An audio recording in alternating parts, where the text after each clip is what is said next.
I begin by welcoming everybody to this seminar of the Research Centre for German and Austrian Exile Studies at the Institute of Modern Languages Research, University of London. Before I introduce the speakers, can I just go through one or two housekeeping issues?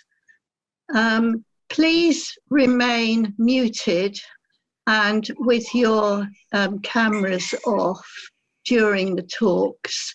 This makes it easier for the streaming. It makes the streaming more efficient. The chat, there will be an opportunity to ask questions via the chat function, but not until the end of the speeches. So please wait until the end before asking a question through the chat function, which you will find at the bottom of your screen, round about the middle, I think, if you're not familiar with the technology. So I'd like now to introduce the speakers. Tonight we have two speakers. We have Marilyn Moos and Steve Cushion. Marilyn is the child of anti-Nazi refugees in Germany. She's a retired lecturer and author of a number of books. Her semi-autobiographical The Language of Silence, a biography of her father, Siegfried Moos, Beaten but Not Defeated, a study of the children of refugees from Nazi Germany, Breaking the Silence, and Anti-Nazi Germans with Steve Cushion, the other speaker. She's presently working on a book on left-wing anti-Nazis who became exiles in the UK, which her present talk is largely based on. Steve Cushion is a retired university lecturer living in East London. He's joint author with Marilyn Moos of Anti-Nazi Germans and the forthcoming On Strike Against the Nazis, Class Struggle and Resistance in Northern France and Belgium during the Second World War. He's secretary of the London Retired Members Branch of the University and College Union. So they are both going to talk to us tonight on anti-Nazi Germans in exile. So Marilyn, over to you. Thank you. Okay, because I'm of limited technological ability, I'm going to be reading this. One of the most remarkable and almost unknown figures in the German resistance who was exiled in the UK was Hans Jahn, the secretary of the United Union of German Railway Workers, the Einheitsverband der Eisenbahner, who became a key figure in organizing the anti-Nazi struggle amongst railway workers and can teach us a thing or two about how to organize an underground, which may become useful. A study of his life indicates that at least a small number of left trade union bureaucrats faced with the Nazis' intent to break working class organizations organize at a rank and file level. Much later, he was to say that one of the greatest tragedies is that German unions did not fight to prevent Hitler taking power in 1933. His anti-Nazi activities also indicate there was an organized resistance, even if limited outside the KPD network. Jahn worked on the railways from 1914, first as a fireman and then as a smelter. By 1930, he was on the executive committee of the railway union and already an outspoken opponent of the Nazis and in support of a united front. On the left of the SPD, the Social Democratic Party, he left and soon joined the ISK, which I'll talk about later. He fled Germany in 1936, and despite multiple arrests and detainments, continued to attempt to maintain an illegal network. He finally arrived in the UK in 1940. Jahn worked closely throughout with Otto Kun, the General Secretary of the International Transport Workers Federation, which I shall refer to now as the ITF. based in Amsterdam from early on in 1933. Through the ITF, Fimin provided Jan with extensive financial and logistical support, which facilitated building a resistance network of railway anti-Nazi workers. Jan knew many of the union's district and local officials personally and was soon to develop contacts with SOPAD, the Exile organization of the SPD based in Prague. In May 1933, Jan seized 17,000 index cards with members' addresses before the Gestapo got to them. He selected 107, some of whom he had already recruited for illegal work. He started to establish a loose and secret network of contacts, who then contacted other workers known for their earlier militancy and seriousness, irrespective of their particular political preferences. Jan also worked closely with Jacobus Oldenburg, my apologies for my pronunciation, a Dutch union leader who became assistant secretary of the ITF, and also became an exile in Britain, taking over from Fimin when he died. His focus was also in Germany, and he regularly met with illegal groups of railway workers in Hamburg and Stettin. There were other illegal groups formed in Pomerania and East Prussia. In the west of Germany, Jan contacted two comrades, Willy Molitor in Mulheim, in the Ruhr, who also ended up in the UK, and about which much more could be said, and another in Cologne to build the underground network. Often traveling by bike, this was dangerous and inevitably not always successful. The Reichsbahn repair shop at Göttingen in Saxony became a center of resistance with up to 70 workers involved. Even after mass arrests and the banning of the unions, the German Labour Front, the Nazi trade union, was unable to gain a foothold. This was partly because of the influence of the sacked Works Council chair, Hermann Fratz, who had previously been expelled from the KPD, the Communist Party, for refusing to join their Red Union. He became the organizer in Kassel, an important railway junction, and was to become responsible for the local distribution of underground material smuggled in from Amsterdam. By 1935-36, Jan had organized secret cells in 5 districts along the railway lines in Rhineland and Westphalia, connected to 16 other districts. From the beginning, contact had to be clandestine and coded.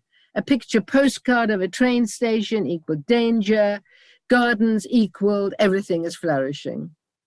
Jan also had close links with ISK, that is the International Socialist Combat League. The ISK, a small cadre organization, was a left split from the SPD, originally inspired by Göttingen philosopher Leonard Nelson. My guess is not a coincidence that Nelson lived in and the train repair shop were both situated in Göttingen. Willy Eichler became ISK's chair and published its journals. It had at most 200 members in Germany, but with a periphery of 600 to 1,000, and were deeply involved in resistance work. It was also committed to the United Front. In June 1932, it published an urgent call for unity between the SPD and the KPD, which of course we know didn't get anywhere. Amongst the many signatures were Einstein, the artist Kathy Kollwitz, the writers Heinrich Mann and Arnold Zweig and Ernst Toller. From March 1934, ISK, so a year into being banned, ISK also produced the monthly so-called Reinhardt letters, Eisler's pseudonym, from Paris, which were smuggled into Germany via Basel, Bâle, or Cologne, with the help of ITF members. ITF members transported both ITF and ISK illegal material from France and Holland, hidden in long-distance trains and sent to agreed destinations in Germany. The rail workers deposited pamphlets in the sleeping cars of the express trains or behind window shutters. The local ISK members, who had to find out the exact train and its number, then pulled the pamphlets from where they were hidden, where the train stopped. Local bases such as in Göttingen and Hanover picked up around 300 to 400 copies at the station. ITF also distributed around Cologne, Görlitz, and Hamburg. René Berthollet, an ISK member who had escaped to Switzerland following imprisonment in Germany, helped organize couriers and the dispatch of pamphlets, and we're going to come across him again. The pamphlets were mostly 4 pages and thinly printed. The comrades were instructed to swallow them in an emergency. You can swallow leaflets even if you haven't much practice. In March 1934, Hans John informed Eichler, the leaves of the paper, can it be swallowed, please, for the next shipment, smaller and thinner sheets. In 1935, the Gestapo uncovered and arrested many of Jan's network, including Jan for the 3rd time. Oskar Schmidt, an ISK activist from the repair shop, briefly then took over as local organizer. The subsequent trial in Dusseldorf is the best known of the trade union resistance during the Nazi era. After months of interrogation, 16 were charged with high treason and received sentences between 15 and 4 years. Then on January the 17th, 1936, about 65 ISK activists in Göttingen were arrested, including a handful of the remaining leading members of the local ITF network for the distribution of illegal magazines and leaflets. The immediate cause seems to have been a denunciation by a caretaker of comrades at a meeting. The ISK organization in Göttingen then collapsed.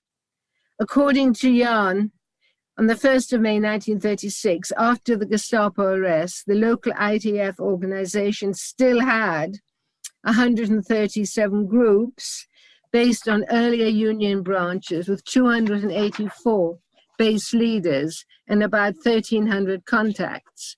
But Jan admitted outside the Western industrial area that by March 36, many bases existed only on paper. Jan had been released from prison due to much international pressure and because his role was not known to the Gestapo at the time of his arrest. He first fled to Czechoslovakia, then to Amsterdam, and finally to Antwerp.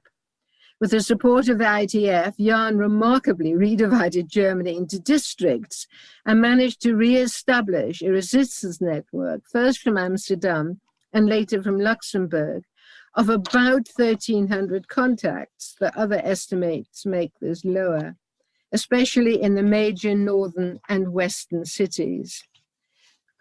The groups continued to report on the mood and morale of the workers, collected information, and smuggled illegal literature into Germany. In Amsterdam, Jan also collaborated with Fimin in producing an ITF publication for German railway workers. And he also worked with Fimin, organizing a quite remarkable group of German seamen who were based in Antwerp. He also carried out clandestine work with metal workers, printers, garment workers, and the Factory Workers Association.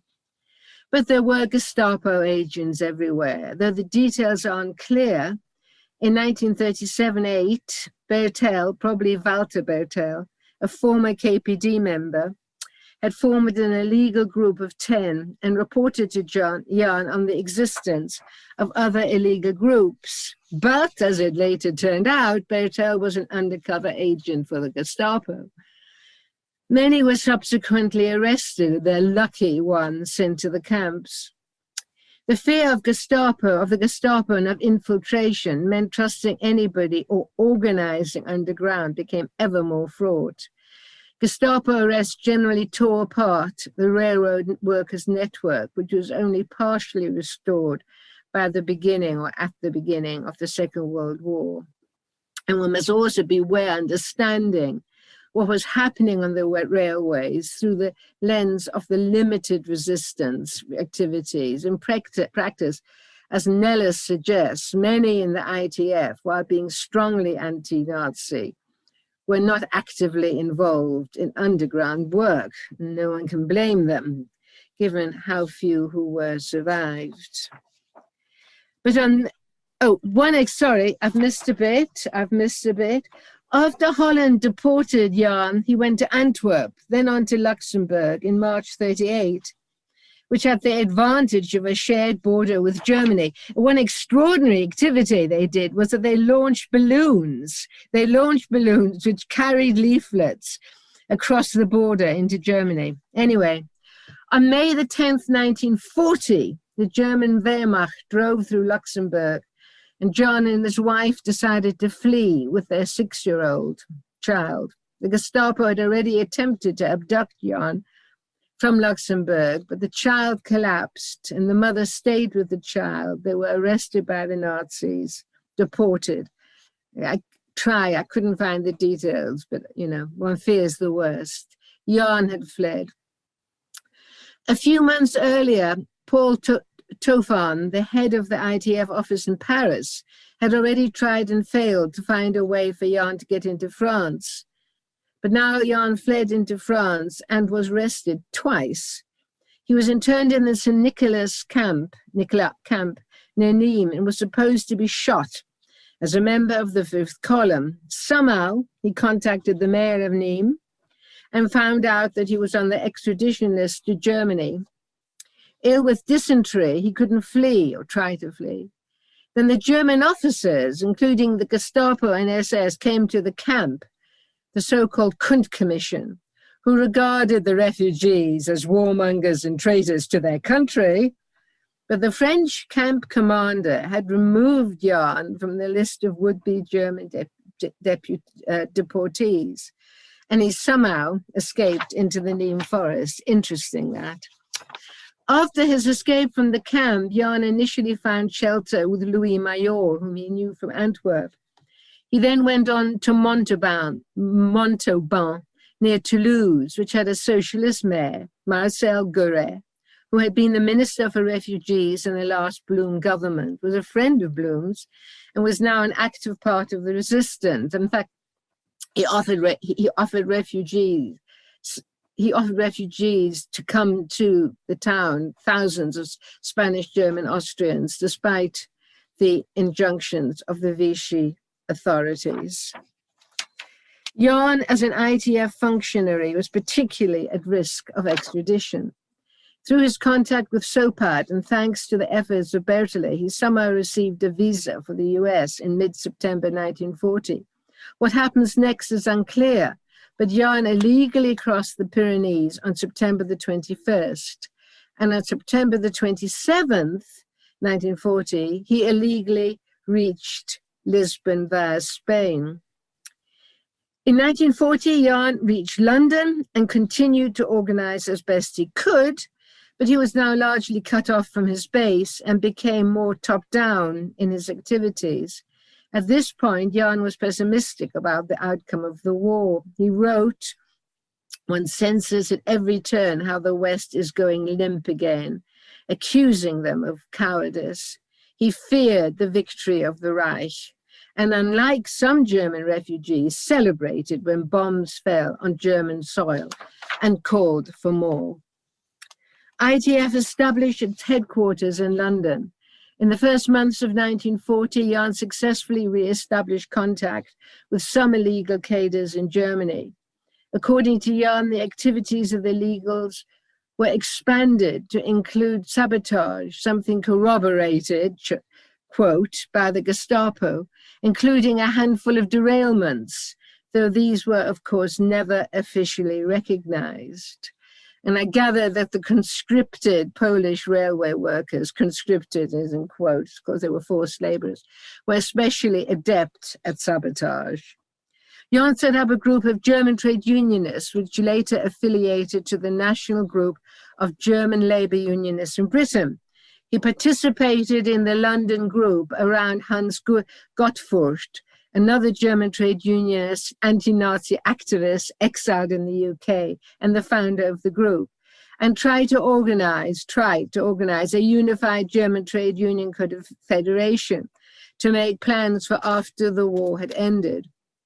An international railwaymen's conference was held in London in September 43, whose aim was the development of a post-war plan to safeguard the interests of German workers, and which established the European Transport Committee, whose first demand was for a unified European transport system.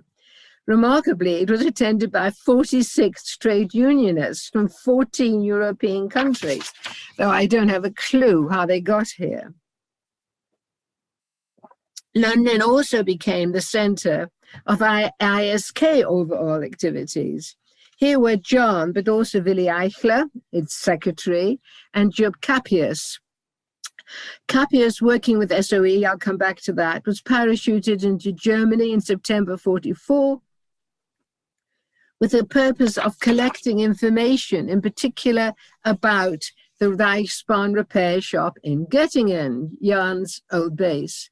Maria Saran, another German exile, was an active member of the Socialist Vanguard Group, a British byproduct of the German ISK. She remained in the UK, working as a journalist and responsible for ISK publications. Jan continued to campaign, especially over support for refugees from Spain and Germany and getting them into the UK, and corresponded about this with other ISK members or ex-members such as Hilda Meisel, Willy Eichler, and Mary Saran. But there were deep divisions and tensions amongst the ISK exiles. Who was its dominant voice? Who worked with the Labour Party? How to respond to the Labour Party's unexpectedly cool response? Which other left groupings should they work with? And how should they structure themselves? John also worked with the Spanish Special Operations Executive, the SOE, and later with OSS, the American Office of Strategic Services and the predecessor of the CIA.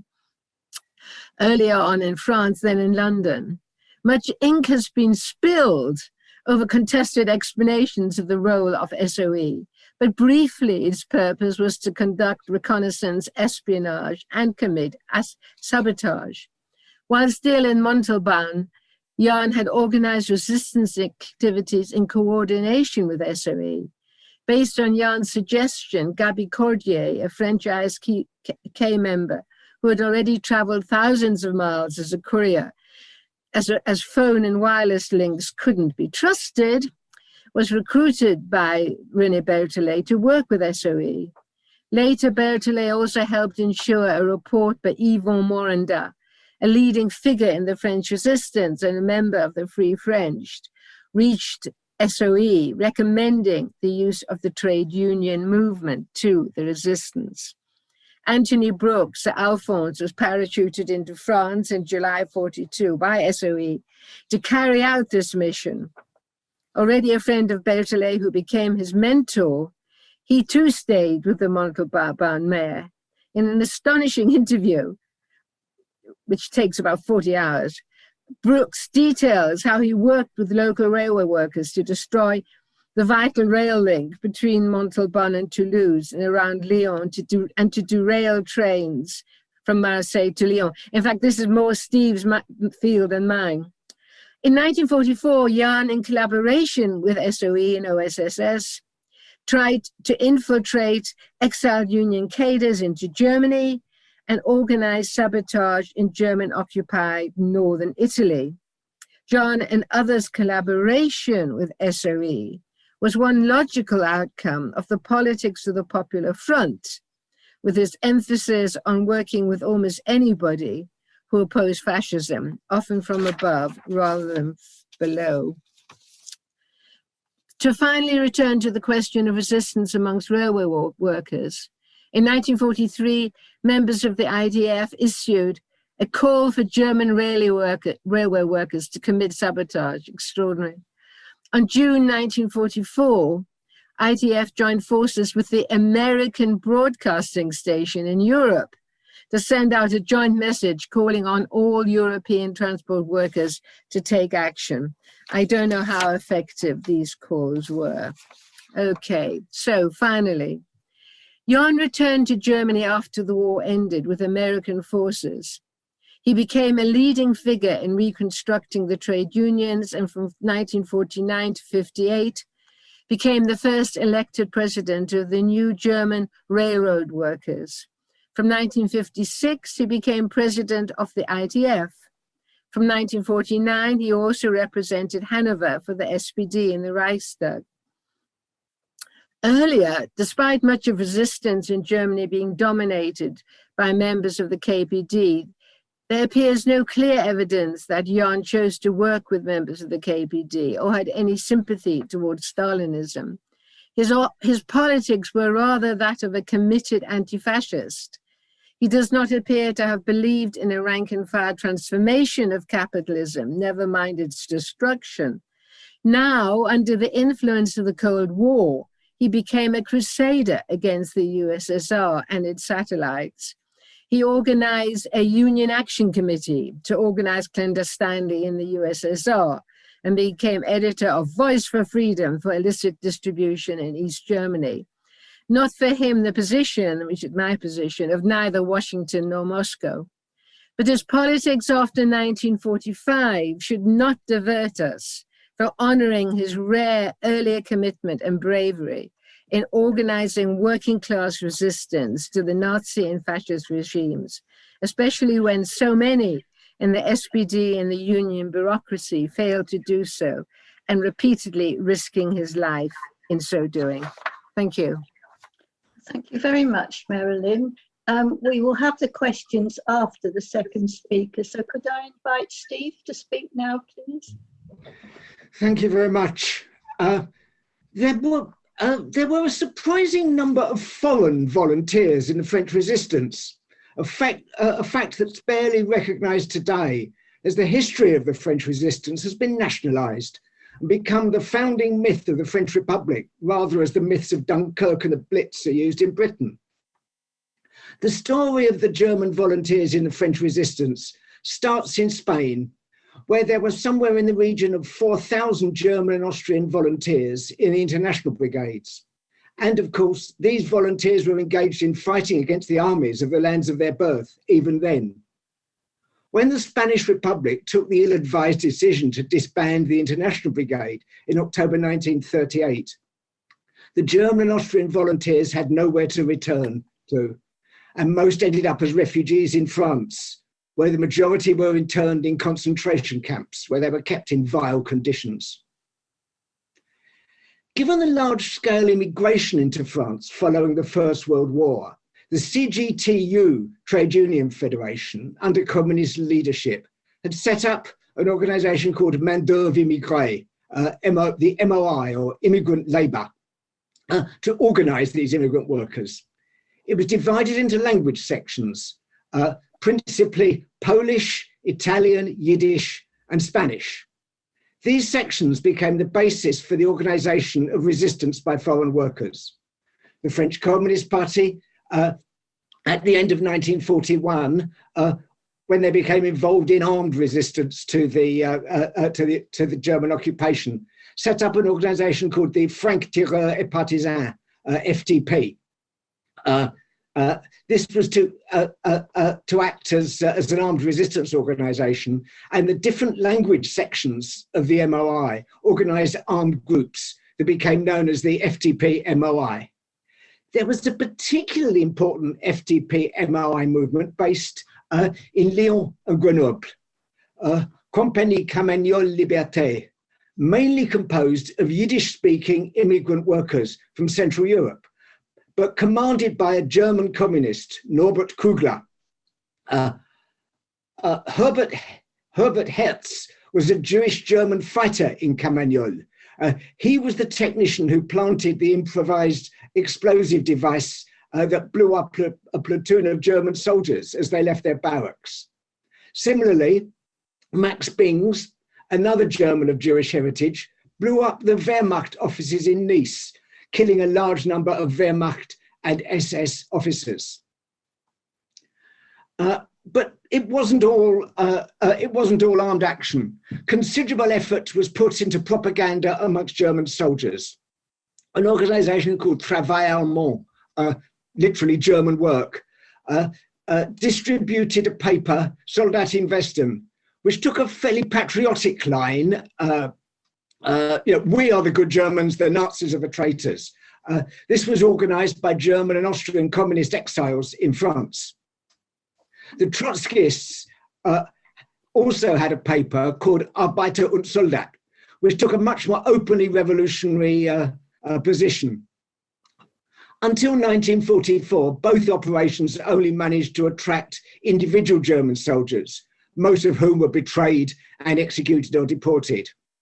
However, one of these, Albert Hauser, a Wehrmacht soldier, worked with the French resistance in Dijon until the Gestapo caught him.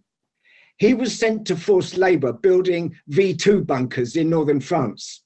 He escaped during an air raid and was found by a French peasant wandering in her fields.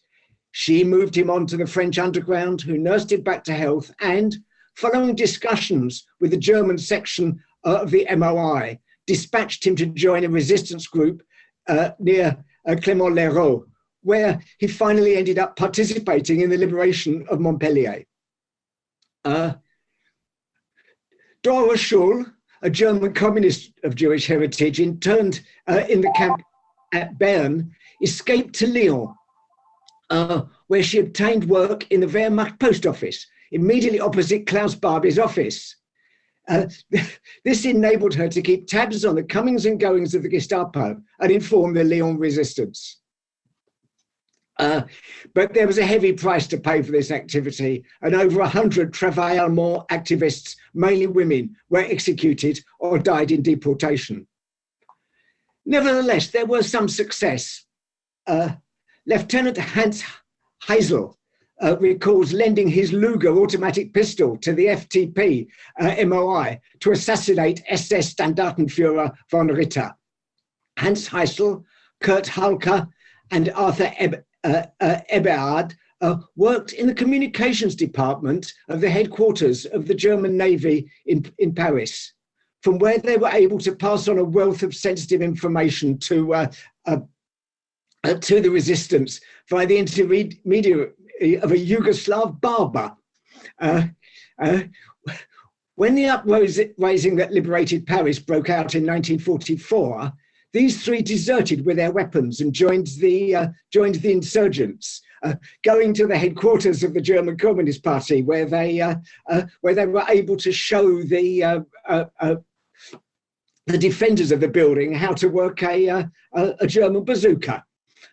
There were a considerable number of individual histories of this sort, but in the case of serving German soldiers, the rebellion seems to have only been on an individual basis. From 1942, there was a mass rural revolt in France, and guerrillas were just the armed spearhead of a mass movement.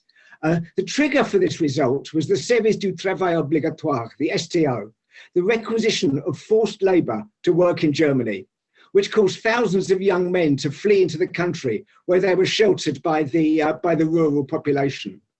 In turn, it was logical for these réfractaires to arm themselves against the forces of repression. They then quickly turned from defence to attack, from being the hunted to the hunters. This was a milieu that welcomed Spanish, German, Yugoslav, Italian, and Jewish veterans of the International Brigades, as they had a common enemy in the German occupation forces, while these veterans' previous military experience was much appreciated. The German authorities certainly saw the situation as a rural revolt and treated the peasants of the villages with extreme brutality. There was a general policy of burning villages and massacring civilians in areas of strong Maquis activity in an attempt to terrorize the base of support of the guerrilla bands. In this brutal war, the civilian supporters were just as much in the front line as the fighters in the hills. And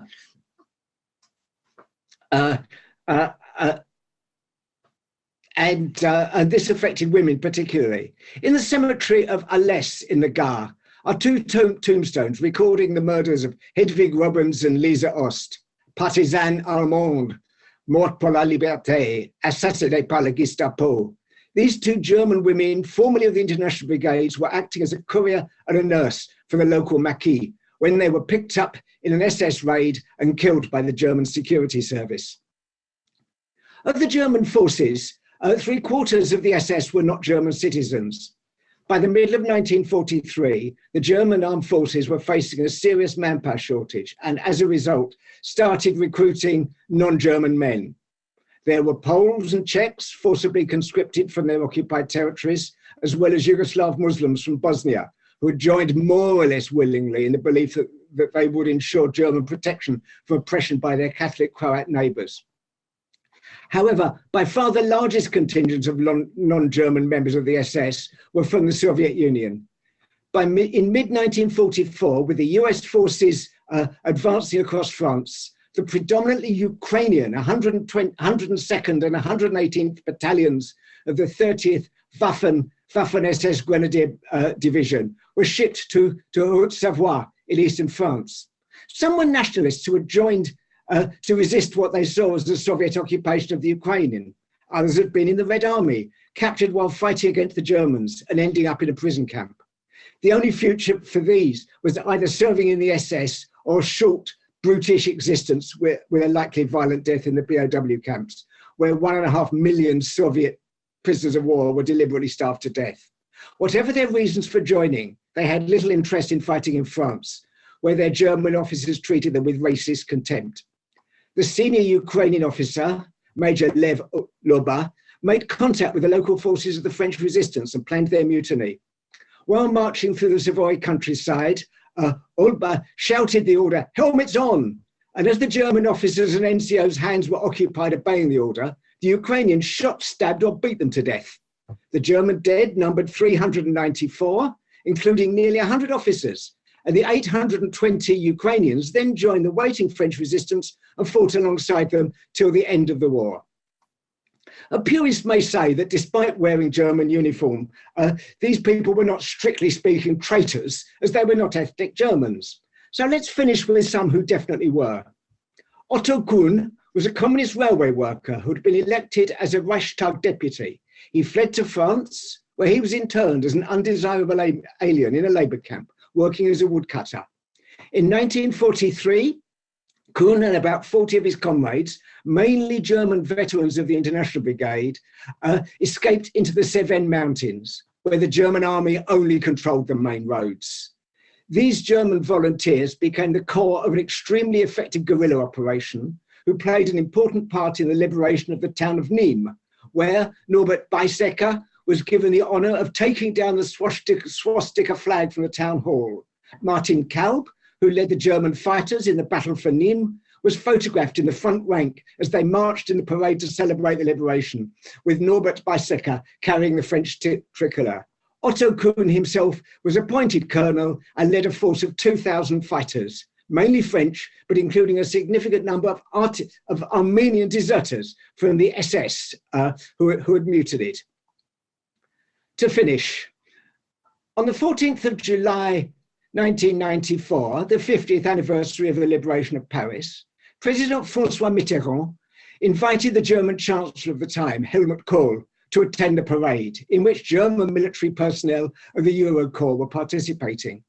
At the request of French resistance associations, the government had agreed to forward to the federal German authorities a list of German citizens who had participated in the resistance in France. Helmut Kohl refused to allow them on the platform, and the Paris government did not insist. So 2 German veterans of the French resistance stood on the pavement, wearing their French medals as the German troops marched by, taking the salute. Thank you very much. Oh, thank you. Thank you, Steve. That was fascinating.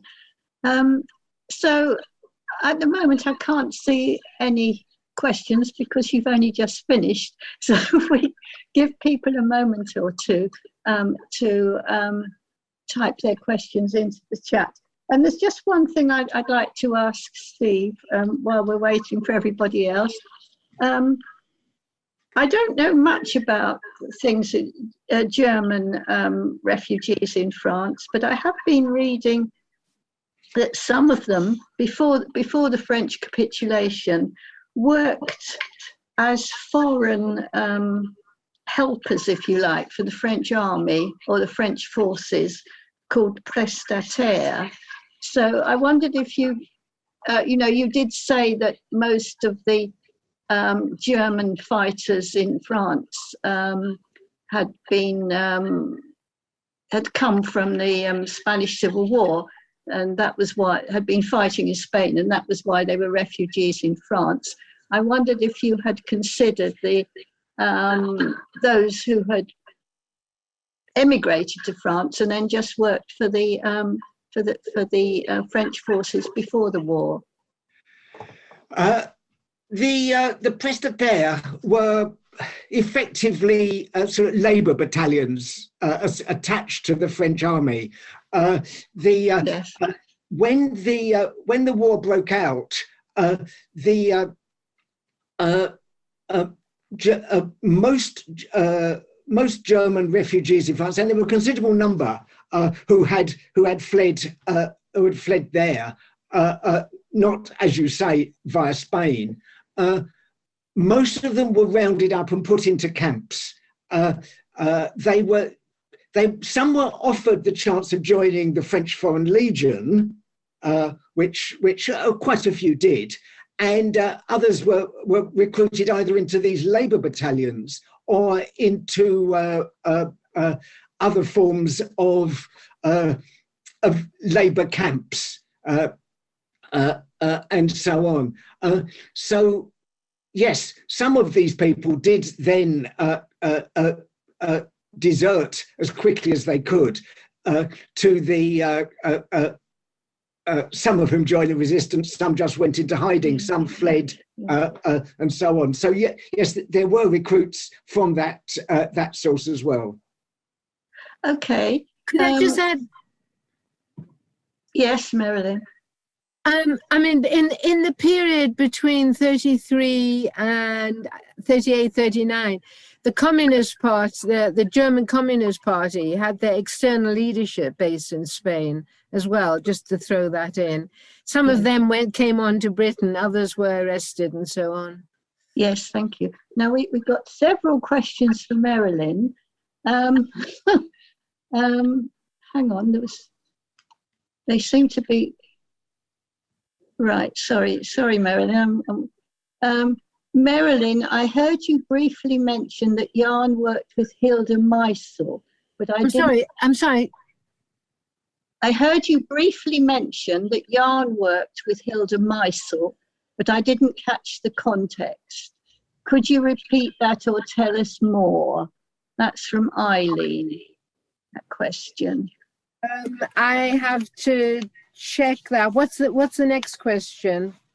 The next question was Jan accused of high treason or preparation for high treason? Sorry, I didn't hear that. I'm terribly sorry. Was Jan accused of high treason or preparation for high treason? I don't know. I don't know. I should know and I don't. I'm sorry about that. I'll make sure I know it by tomorrow. Another question. This is for Marilyn. Do any of Jan's leaflets still exist? And if so, where can we see them? Yes. In fact, if you go onto the website, you can find the ITF bulletin. You have to really, really work at finding it. But if you find the ITF bulletin, you will then find some of the stuff that Jan wrote. Also, although I haven't been able to make access to it, Warwick has a whole collection, a whole archive of Jan's stuff. But it's ever since I started doing this, it's been closed. It's not on the web. So, I mean, that might be another source, though. Right, I have now forgotten what the first question was. Yes, it's all right. I've still got it here, Marilyn. Don't despair. It was about Hilda Meisel.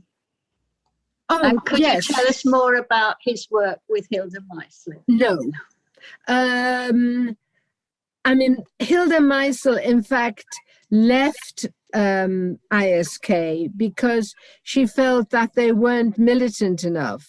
So that I don't think Jan and Meisel had much to do with each other. But I mean, what they did do, and I know this from the Warwick stuff, but I've only read their summaries, I haven't read the contents, is they did both campaign about refugees. So there they worked together. And once I can get into Warwick, I will be able to answer that question more fully. Right, thank you very much. Well, we don't seem to be any more questions for Steve, except the comments are fascinating. Thank you very much. And somebody else said, "Brilliant, Steve." Are there any more questions? Well, in that case, we seem to have been extremely efficient today. We've had 2 extremely fascinating talks, and we have kept to our time schedule, which was fairly strict. So it only it leaves me to thank everybody for attending, to thank our 2 speakers, first of all, Steve and Marilyn, and thank everybody for attending. This is the last of these seminars this academic year. We are hoping to have a program, probably still in the same format for the autumn term, but nothing has been finalized yet. So all I have to recommend that people keep their eye on the Research Centre website, and any further talks and seminars will be advertised there. And Jane also informs me we also have a Facebook page. Sorry, to go back, we've got 1 or 2 more comments. A wonderful set of talks, thank you. My father was in the resistance and my mother was his superior officer at SOE, so I've learned a lot. Thank you, really enjoyed both speakers' talks. Thank you for this event and thank you for the presentations. Thank you, very interesting. So we seem to be ending the academic year on a very positive note. Thank you, everybody. Before we go, yes, certainly. Can I just say that what we have, the section that I gave comes from a book that Marilyn and I recently wrote called Anti-Nazi Germans. And if anyone is interested in a copy, to buy a copy, it's £10. It's post-free to people who came to this seminar. And I put the details on the shared screen. And if you would care to email me at s.cushion23@gmail.com, I'm sure I can arrange to get you one. So thank you very much. Yes, well, thank you, Steve. And we'll look forward to reading a copy of your book. So can I just conclude then by thanking everybody yet again for attending, and hope to see everybody next academic year, probably in the same format provisionally. But we're all hoping to get back to in-person talks when possible. Thank you, everybody.